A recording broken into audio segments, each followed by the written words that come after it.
Sobat Milenial, jangan lupa like, komen, dan juga subscribe YouTube channel IDN Times. Dan jangan lupa juga untuk nyalakan loncengnya. Yang baru di IDN App, tonton live streaming kreator dan topik yang kamu suka, beri hadiah dan ngobrol dengan streamers favoritmu, bisa nonton sambil berkegiatan lain tanpa perlu langganan. Yuk download sekarang!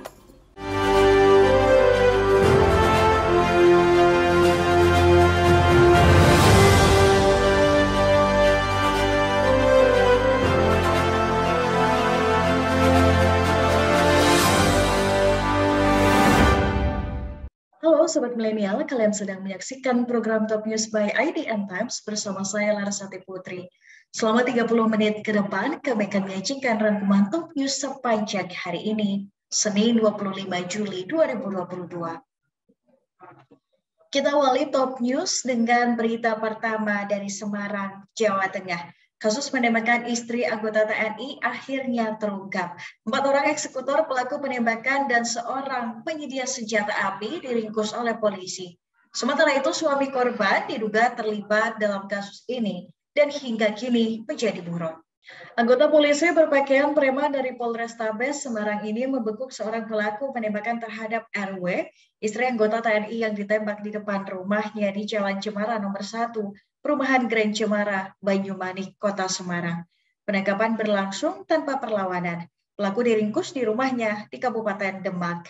Dari lokasi, polisi mengamankan motor dan juga senjata yang digunakan. Tak berselang lama, polisi juga meringkus 2 orang pelaku lainnya. Polisi kemudian mengikat tangan pelaku dan membawa mereka ke Polrestabes Semarang. Selain menangkap 4 pelaku yang merupakan eksekutor penembakan terhadap korban RW, polisi juga menangkap 1 orang yang diduga sebagai penyedia pistol dan amunisi. Sementara itu, suami korban yang merupakan anggota TNI hingga saat ini masih menjadi buron.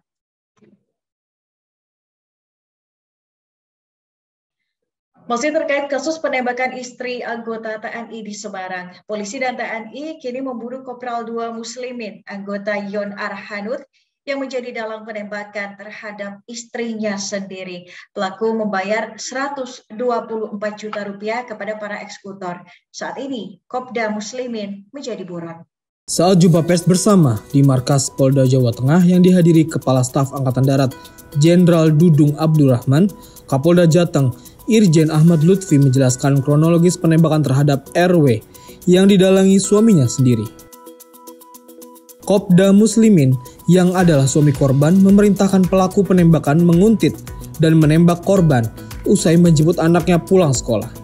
Tembakan pertama tidak kena korban dan baru pada tembakan kedua peluru tembus ke tubuh korban yang saat itu sudah berada di depan rumahnya di Jalan Cemara nomor 1, Perumahan Grand Cemara, Banyumanik, Semarang, Jawa Tengah. Untuk aksi jahatnya ini, Kopda Muslimin memberi uang 124 juta rupiah kepada 4 pelaku dan 1 penyedia senjata api dan amunisinya. Kepala Staf Angkatan Darat Jenderal Dudung Abdurrahman menyampaikan aspirasi atas kerjasama Polri dan TNI mengungkap kasus ini. Mengungkap pelaku penembakan yang dilakukan oleh para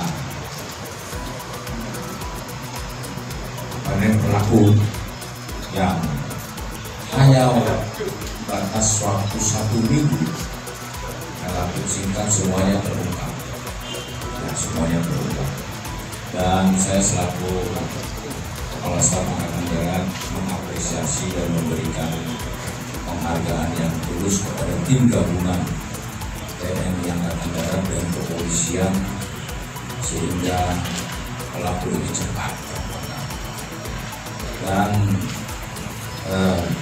saya sampaikan juga bahwa penembakan yang dilakukan di sekitar Banyumanik pada tanggal 18 Juli 2022 sekitar pukul 11.00 itu dilakukan oleh pelaku sebanyak 2 kali. Nanti akan secara rinci disampaikan oleh Kapolda.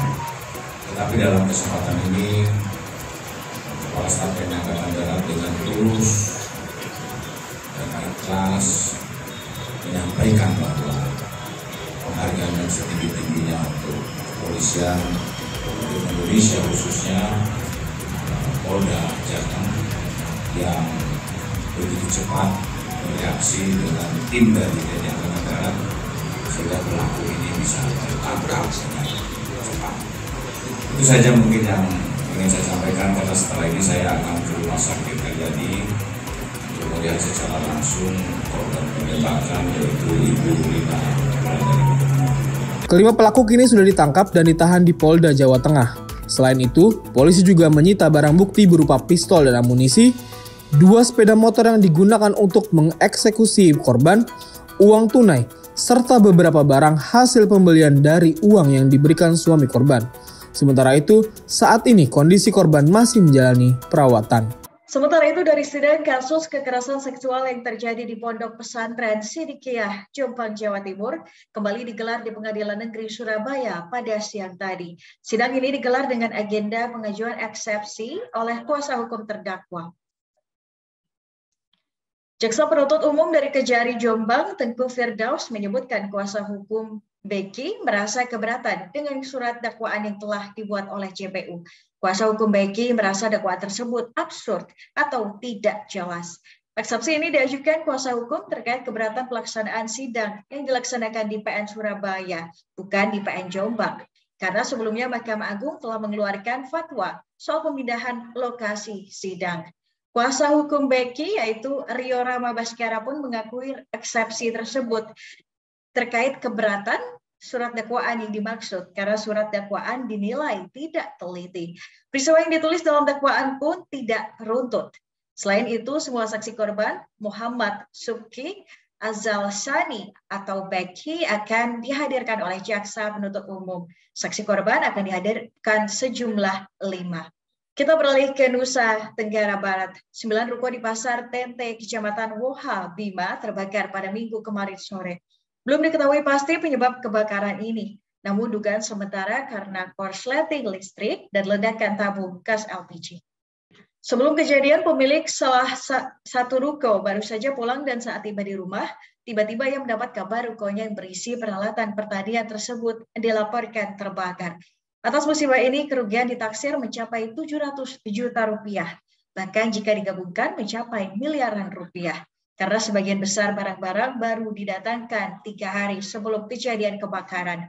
Semua barang tersebut tidak bisa diselamatkan karena kobaran api saat itu sangat besar.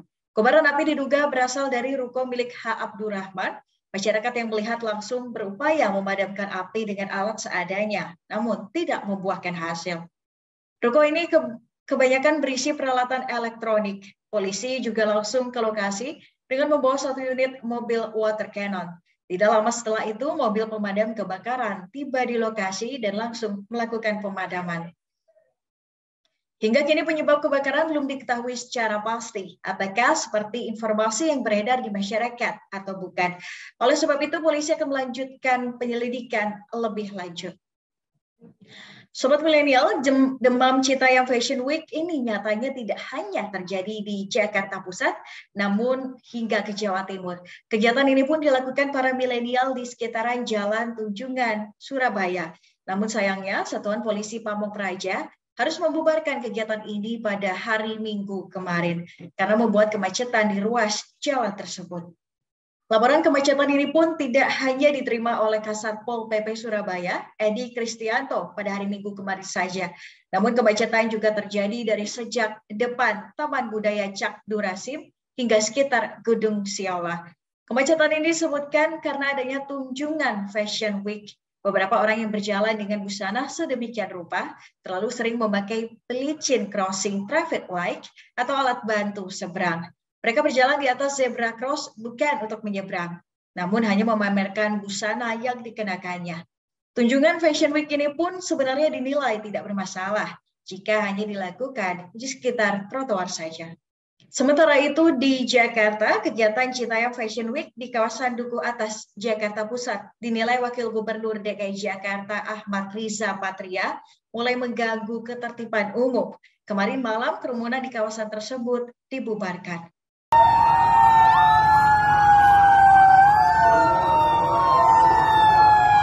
Bunyi sirine polisi dari Polres Jakarta Pusat terus meraung-raung untuk membubarkan kerumunan orang yang sedang kumpul di kawasan Citayam Fashion Week. Anggota polisi dibantu Satpol PP dan Disub DKI Jakarta melakukan pembubaran kerumunan dan penertiban parkir di kawasan CFW atau Citayam Fashion Week di Jalan Tanjung Karang, Tanah Abang, Jakarta Pusat. Di kawasan ini, ratusan orang melakukan kegiatan layaknya fashion show dengan berjalan di zebra cross layaknya di panggung catwalk. Jadi saya minta nanti jam 10 secara bertahap agar kita semua kembali ke rumah kita masing-masing. Sebelumnya Wakil Gubernur DKI Jakarta Ahmad Riza Patria mengungkapkan kegiatan Citayam Fashion Week mulai mengganggu ketertiban umum dan arus lalu lintas. Wagub juga meminta kegiatan fashion show jalanan ini tidak dilakukan tiap hari, apalagi saat ini sudah mulai sekolah. Jadi banyak peserta yang hadir harus masuk sekolah keesokan harinya. Pemprov DKI juga berencana memindahkan lokasi Citayam Fashion Week ini ke tempat lain seperti Monas, Senayan, atau di Sarinah. Sementara itu, Presiden Joko Widodo saat peringatan Hari Anak mengatakan kegiatan Citayam Fashion Week tidak perlu dilarang karena menjadi ajang kreativitas anak remaja. Asalkan positif, saya kira nggak ada masalah. Jangan diramaikan lah. Hal-hal yang positif itu diberikan dukungan dan didorong. Asal tidak menabrak aturan. Itu kan kreatif. Karya-karya seperti itu kenapa harus kreativitas seperti itu kenapa harus dilarang? Asal sekali lagi tidak menabrak aturan, tidak melanggar aturan. Prinsip di situ ya. Kegiatan fashion show jalan raya yang kemudian dikenal sebagai Citayam Fashion Week sudah hampir sebulan ini selalu ramai. Bahkan nama Citayam Fashion Week yang kemudian viral kemudian didaftarkan perusahaan milik artis Baim Wong ke Dirjen Haki Kemenkumham. Sobat Milenial, jangan kemana-mana, Top News akan kembali dengan informasi terbaru dari kasus penembakan yang menewaskan Brigadir J.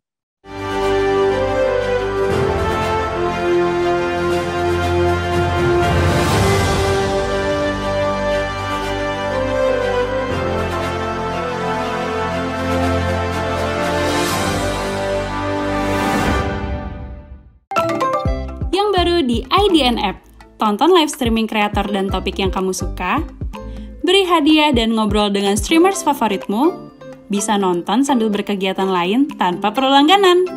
Yuk download sekarang!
Di IDN App. Tonton live streaming kreator dan topik yang kamu suka, beri hadiah dan ngobrol dengan streamers favoritmu, bisa nonton sambil berkegiatan lain tanpa perlu langganan. Yuk download sekarang!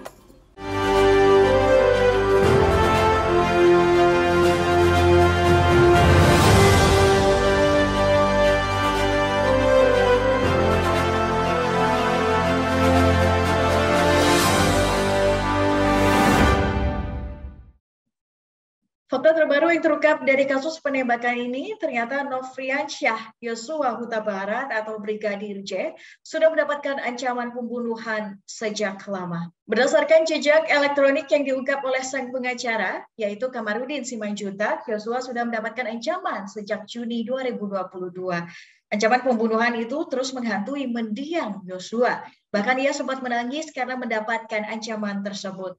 Ancaman itu pun terus berlanjut hingga Brigadir J diceritakan tewas oleh polisi akibat baku tembak di rumah dinas Kadif Propam Polri Irjen Pol Verdi Sambo. Namun Kamarudin belum bisa memberitahukan kaitannya ancaman tersebut dengan kematian Brigadir J. Sebelumnya, Kamarudin juga mengungkapkan adanya jeratan tali yang mengulir di leher Yosua. Sementara itu, tim forensik Polri mendatangi kantor Komnas HAM pada siang tadi. Kedatangan ini untuk memenuhi panggilan Komnas HAM terkait penyelidikan serta proses pemeriksaan otopsi terhadap jenazah Brigadir J yang tewas di rumah nonaktif Kadif Propam Irjen Verdi Sambo. Tim forensik pun tiba di kantor Komnas HAM didampingi oleh Irwasum Polri, Komjen Agung Budi Marioto. Lantas, informasi apa yang diperoleh Komnas HAM dari tim forensik Polri? Selengkapnya simak pernyataan yang disampaikan oleh Ketua Komnas HAM, Ahmad Taufik Damanik, dalam jumpa pers usai pemeriksaan sore tadi. Nah, perlu kami sampaikan pada hari ini, sebagaimana dijadwalkan minggu lalu, kami mengundang Dokes ya, untuk meminta informasi keterangan terkait dengan pemeriksaan jenazah Brigadir Yosua yang tadi sudah dilakukan sekitar jam 1 ya, tadi mulai jam 1, kemudian baru saja kira-kira 10 menit yang lalu selesai. Tim dari Dokes didampingi tadi siang diantarkan langsung oleh Pak Irwasum, Pak Kabah, Intelkam, dan juga Pak Kadip Humas serta beberapa jajaran Mabes Polri lainnya. Sekali lagi ini menunjukkan bahwa tim Mabes Polri sebetulnya sangat terbuka ya untuk menjelaskan semua peristiwa ini, terutama kepada Komnas HAM yang memang sejak awal ketika Pak Wakapolri, Pak Irwasum, dan Pak Kadip Humas tempo hari datang hari Jumat yang lalu saya kira ya, datang ke sini. Sebelumnya juga kita bertemu dengan Pak Kapolri di kantor Mabes Polri. Kami waktu itu meminta dengan sangat bahwa Komnas HAM tentu sangat berkepentingan dan punya kemauan untuk melakukan penyelidikan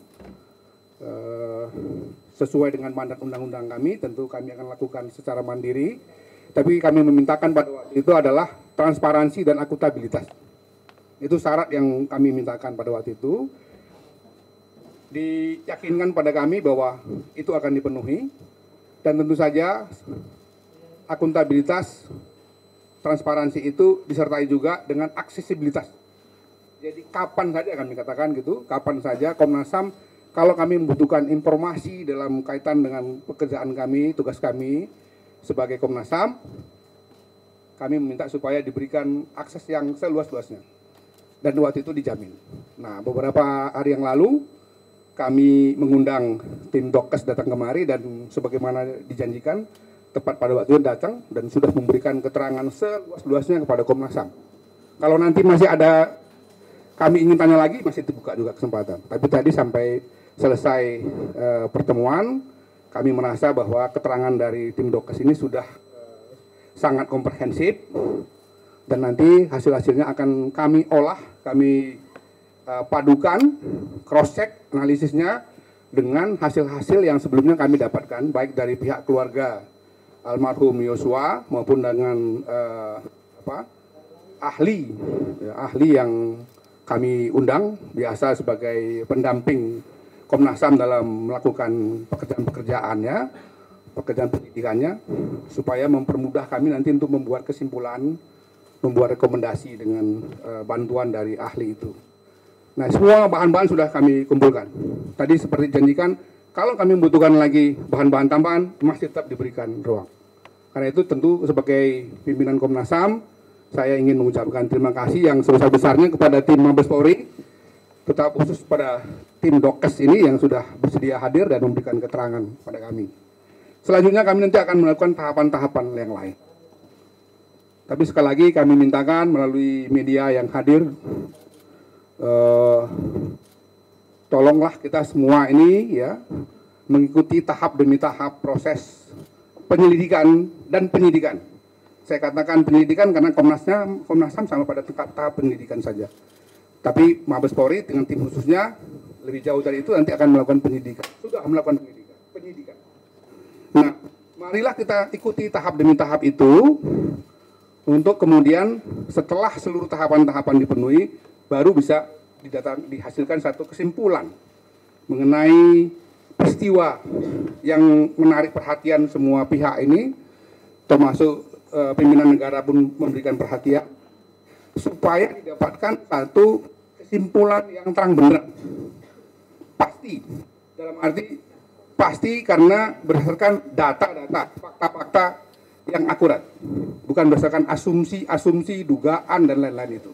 Kami berharap sekali seluruh masyarakat melalui media massa ya untuk memberikan kesempatan kepada tim penyidik, pada tim Komnas HAM, pada tim yang lain untuk kemudian menjalankan tahap-tahap itu sampai saya katakan sampai kemudian menemukan hasil jawaban dari apa yang menjadi peristiwa yang terjadi terhadap Brigadir E. Sekali lagi itu harapan kami, supaya kemudian titik terangnya didapatkan, apa yang menjadi kebenaran menjadi tampak di hadapan semua kita, terutama kepada pihak-pihak yang terkait langsung, keluarga misalnya, atau siapa saja, dan juga kepada publik Indonesia, karena tentu saja proses penegakan hukum itu tanggung jawabnya juga kepada publik kita secara menyeluruh. Saya kira itu kurang lebih ya. Nanti ya sebentar, jangan sabar aja. Selanjutnya mungkin saya akan minta Pak Anam sebagai ketua tim pemantauan pendidikan kasus ini untuk menambahkan beberapa hal. Sekali lagi atas nama Komisi Nasional Hak Asasi Manusia Republik Indonesia kami mengucapkan terima kasih yang sebesar-besarnya kepada Mabes Polri. Sobat milenial, jangan kemana-mana, Top News akan kembali dengan keberhasilan Garuda Pertiwi di Piala AFF U18.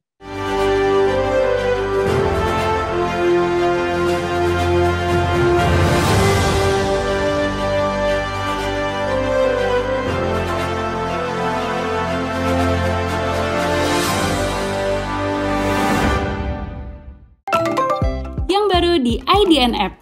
Tonton live streaming kreator dan topik yang kamu suka, beri hadiah dan ngobrol dengan streamers favoritmu, bisa nonton sambil berkegiatan lain tanpa perlu langganan.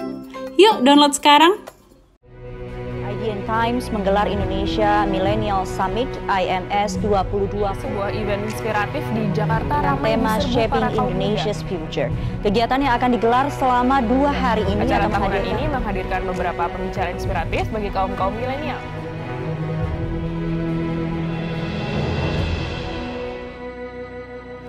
Siang 2020 resmi dibuka.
boleh angkat tangan.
Yang baru di IDN App, tonton live streaming kreator dan topik yang kamu suka, beri hadiah dan ngobrol dengan streamers favoritmu, bisa nonton sambil berkegiatan lain tanpa perlu langganan. Yuk download sekarang!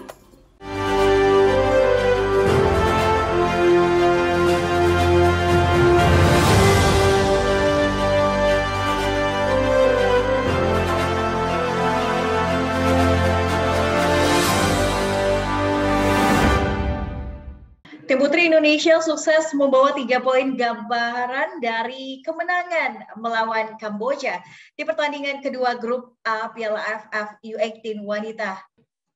Laga yang digelar di Stadion Jakabaring ini sukses membawa Garuda Pertiwi menang dengan skor tipis 1-0. Gol tunggal ini diciptakan oleh Seva Imut. Atas gol ini pun menjadi hasil positif kedua yang diperoleh skuad Garuda Pertiwi pada ajang Piala AFF U18 Wanita. Sejak babak pertama, tim asuhan Rudi Eka Priyambada terus menekan pertahanan Kamboja. Timnas U18 wanita ini sulit mencetak angka akibat kuatnya pertahanan belakang Kamboja. Apiknya, pada babak kedua mereka berhasil memecah kebuntuan. Garuda Pertiwi pun punya waktu yang singkat untuk bersiap diri menghadapi Vietnam pada laga lanjutan yang digelar hari Selasa mendatang. Oleh karena itu, mereka harus melakukan pemulihan dan istirahat yang cukup setelah menumbangkan Kamboja. Sementara itu dari Jawa Tengah, Menteri Pariwisata dan Ekonomi Kreatif Sandiaga Uno bersama sejumlah artis mengikuti kirap obor api abadi ASEAN Para Games pada hari Minggu kemarin di Kota Solo. Sandiaga pun berlari sejauh 5 km sesuai rute kirap obor dari kawasan Purwosari hingga Balai Kota Surakarta. Rangkaian Torch Relay ini diawali dari acara penerimaan api obor abadi yang sebelumnya diinapkan di Kabupaten Sukoharjo. Api ini diterima langsung oleh Sandiaga Uno dan Wali Kota Solo, Gibran Rakabuming Raka. Kemudian api obor dibawa dari Purwosari menuju ke Stadion Sriwedari Solo. Sejumlah atlet bersama artis juga terlihat ikut berkeliling lapangan sembari membawa obor seperti Rian Demasif, Mario Lawalata, Ferry Mariadi, Deswita Maharani, hingga Erika Carlina. Stadion Sriwedari dipilih karena menjadi simbol monumen Pekan Olahraga Nasional di Indonesia pada tahun 1948. Usai melakukan Victory Lap, obor diberikan kepada Forkopimda pemerintah Kota Solo untuk kembali dikirap dari Stadion Sriwedari ke Bundaran Geladak Solo. Event ASEAN Para Games 2022 ini dinilai memiliki potensi sebagai pembangkit ekonomi di tengah pandemi COVID-19. Hal ini dilihat dari tingkat okupansi hotel dan villa di Solo juga sekitarnya. Informasi tadi menutup perjumpaan kita hari ini, Sobat Milenial. Terima kasih sudah menyaksikan Top News. Ikuti terus perkembangan berita-berita terbaru hanya di IDN Times. Dan saksikan terus Top News by IDN Times setiap Senin hingga Jumat pukul 18.30 waktu Indonesia Barat. Dan jangan lupa untuk download IDN App. Saya Larsati Putri bersama tim yang bertugas mengucapkan terima kasih. Terus patuhi protokol kesehatan dan sampai jumpa.